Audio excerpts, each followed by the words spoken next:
shows you watch, the movies that you guys watch, the media that you watch, see how often that happens, where people adults act like complete impetuous children, just getting mad and can't control their emotions and can't, direct their intellect.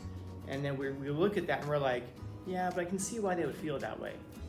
Seeing why somebody might feel that way is completely different from seeing why a person would behave in a certain way. It's unnatural for us to not get angry, to not get sad, to not be hurt. But it's self-destructive. It can even be world-destructive to let that pain guide our decisions. That's why it's so important to know what love is, because oftentimes we'll say, I just have such strong feelings towards this person. Like I just said, feelings can destroy you. You're a human and you're two things at once. You're a ball of emotions and you're also an intellect. When we say ignore your emotions, we're saying ignore half of who you are. When we say ignore your intellect, just go with your feelings, you're ignoring half of who you are, or I should say half of what you are. You have both of these things together. Your emotions and your passions should tell you the things that you want. Your intellect should tell you how to get them and also temper it. Is this something I should want? To analyze yourself, why do I want this thing? Is it truly because I love Padme? Or is it because she represents something else? It's like, I just want to find somebody. Now what happens when people do find somebody? Oftentimes, they take them for granted. They move on, they ignore them. Because they got the thing that they wanted. It wasn't about the love, it was about the self-validation. They wanted somebody to tell them that they were desirable. They didn't feel desirable. They didn't feel like anybody wanted them. Once they find out somebody does want them, now they got the thing that they wanted. And they treat the person badly because they got the thing that they really wanted, which was that validation. But there are other ways to get validation that don't include wrecking other people's hearts. You pursue those things. Make yourself better, improve yourself, become excellent yourself. And all of these other things will be added to you. Money will come. It doesn't always feel like it, but I can promise you that. Money comes. Love comes. Like I said, 8 billion people on this planet. How many do you have to find to make a real life of love? 2. Yourself and then someone else.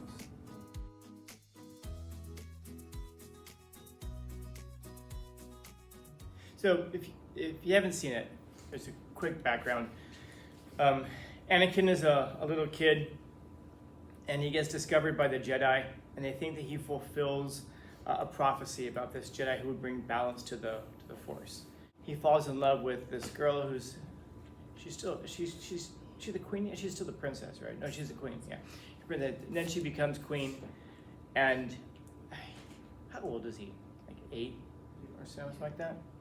So the idea is that when they discover little Jedi, they're supposed to be less than a year old because they're not supposed to have any kind of emotional attachments. But they discover him when he's like 8 years old or so, whatever he is. And so he has an attachment to his mom, he has attachment to his planet, he has attachment to people. And that kind of becomes a big problem later on because he becomes highly emotional. The Jedi aren't supposed to be super emotional. They're supposed to follow the path of what's right according to the Force rather than doing what they feel. And it's funny, when you watch a lot of modern movies, like the problems that occur are almost always because of an irrational emotionalism. Like, any guys see Endgame? Yeah, if you guys saw Endgame, at the very end, no, it's not Endgame, sorry. The one right before that. But they're about to defeat Thanos. They have him all tied up. They're gonna cut his hand off and take the Infinity Stones. They're gonna take the gauntlet, and then Star-Lord gets pissed off, and so because of that, he freaks out and he does something that costs half the life in the universe. We see that happen, and we're like, oh, I can understand though why he would do that. No, that's bad. That's really, really bad because he's so angry. He costs half the life in the universe, but it's so weird from our modern audience that we'll look at that and go, but I can see why he would do that. You can see why he would do that, maybe, in some weird way, like some sort of a weird worship of emotionalism. But think about the horrendous consequences that come from that, just because he's angry. So trillions and trillions of lives have to die because he's angry. And you see that manifest in a lot of movies. Like you see I mean, look, once you see it, you'll be unable to see it. And then the TV shows you watch, the movies that you guys watch, the media that you watch, see how often that happens, where people adults act like complete impetuous children, just getting mad and can't control their emotions and can't, direct their intellect. And then we look at that and we're like, yeah, but I can see why they would feel that way. Seeing why somebody might feel that way is completely different from seeing why a person would behave in a certain way. It's unnatural for us to not get angry, to not get sad, to not be hurt.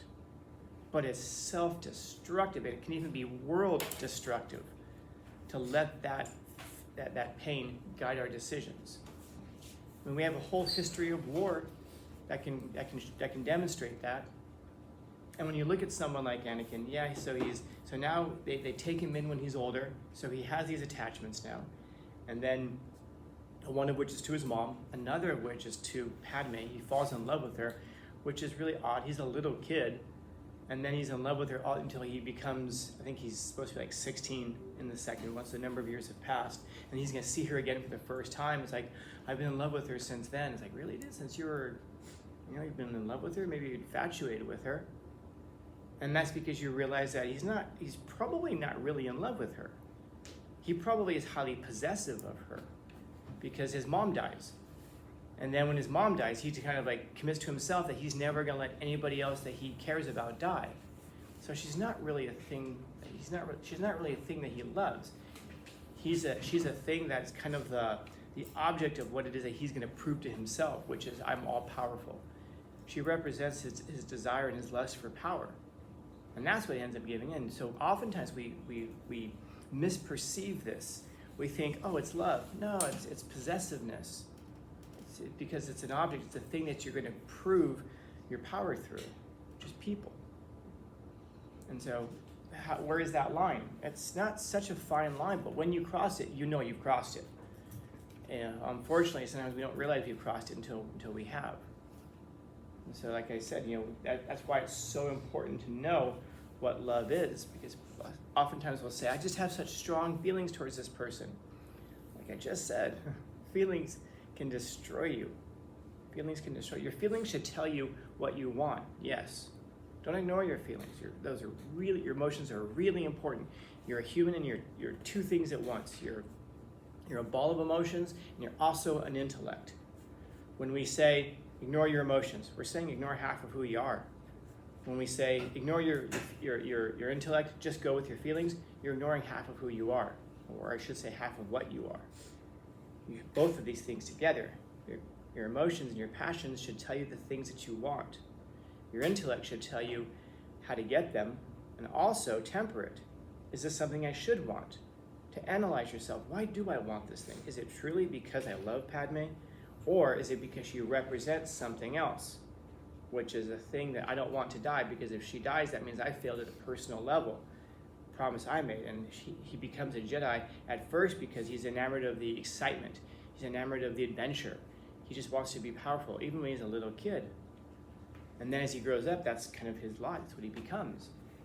Power seeking. And so it's no surprise then when he feels like he's in danger of not being able to be the most powerful, that someone comes along and says, oh, I'll make you more powerful. And he's like, dope, I'll do it. There wasn't a lot of hesitation there, because he was never after justice. He was never after peace. He was never after balance. He was after power. And if he had analyzed himself, he would have realized that. In the backstory, by the way, of that movie, apparently Obi-Wan Kenobi, his mentor, does know that about him and tries to get him to go off of that path. But we have to be able to analyze it for ourselves, have our passions tell us the things that we want, but have our intellect examine it and go, is this something I should want though? Do I want this for the right reasons? For example, if in your life you're pursuing money, why? And then people, when we ask that, oftentimes say, oh, so money's bad? No, money's very good. Money is very good. And even if we say, you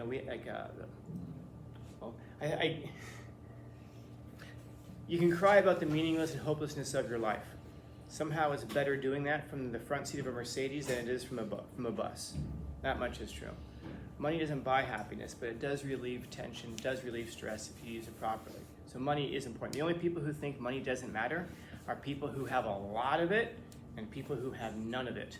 Everybody else in the between knows that money does matter. And now the question becomes, if you have a lust for money, why? What is it that the money represents?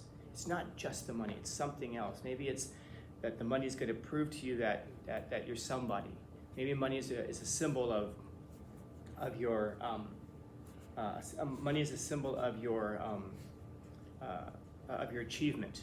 Maybe it's a validation. So now the question starts to become, can I get that validation someplace else that doesn't include money? Perhaps. But at least now you know what it is that you're pursuing. You know it's not about just the money, it's because you want validation in your life, because you want to achieve things in your life. And so you can go direct to the source now and pursue those things. Money will come from it. Listen, if you're excellent at something, if you're smart, if you're motivated and you're a go-getter, you're gonna get money.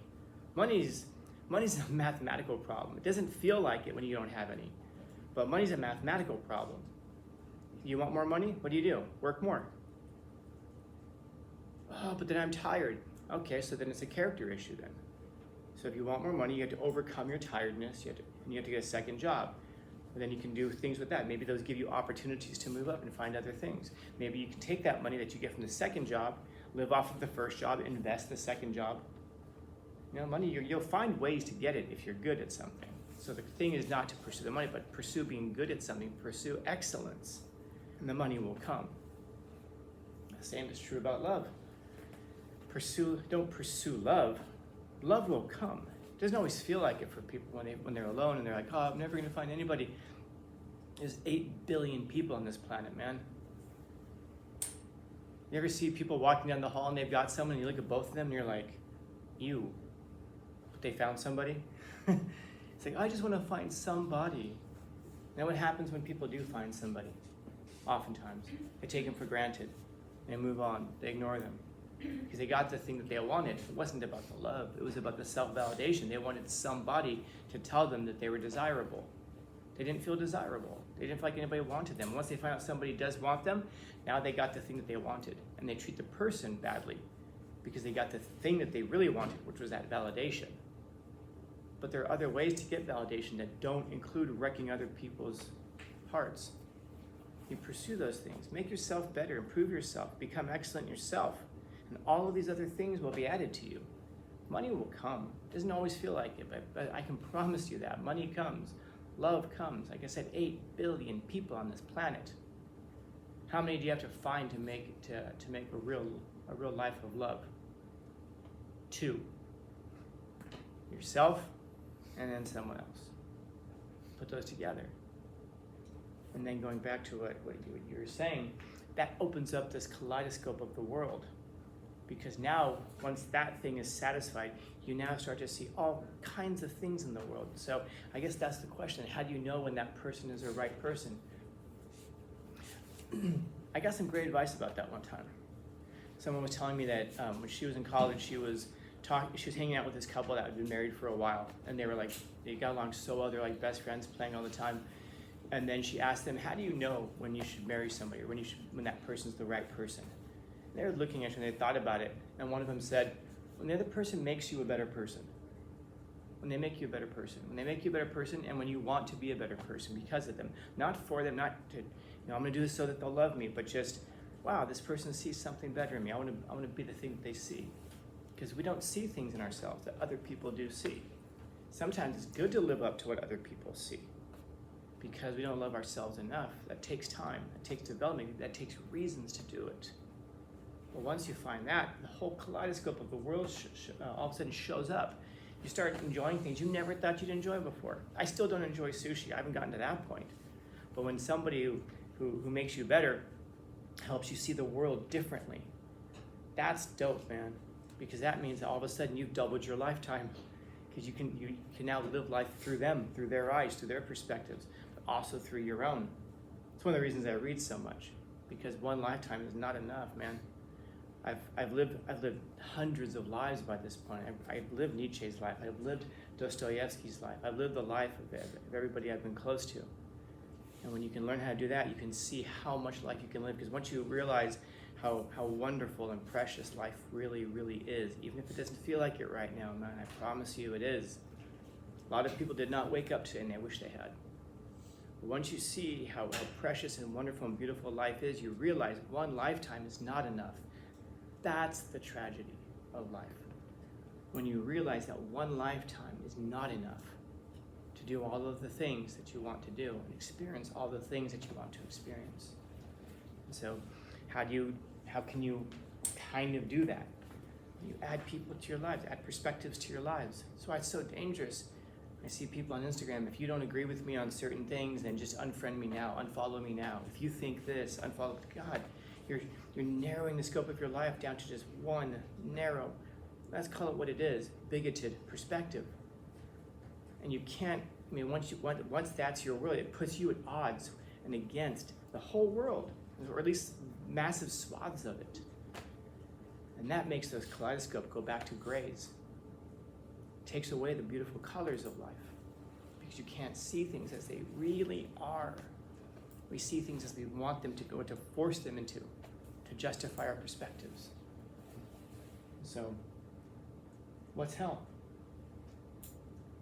Grays, gray tones. Not seeing the beauty of life, because you will see it at some point. So what's the alternative? You don't see it, and then you die, and you're like, it was miserable, and then you die. Or you end up seeing it at some point and you feel it's too late. The good news is it's not too late for any of you or for anybody you know. As long as there's breath in your lungs, man, it's possible. But love is the beginning of it all. Questions? Comments, concerns, complaints, criticisms, critiques? Happy Wednesday. It's still gray though.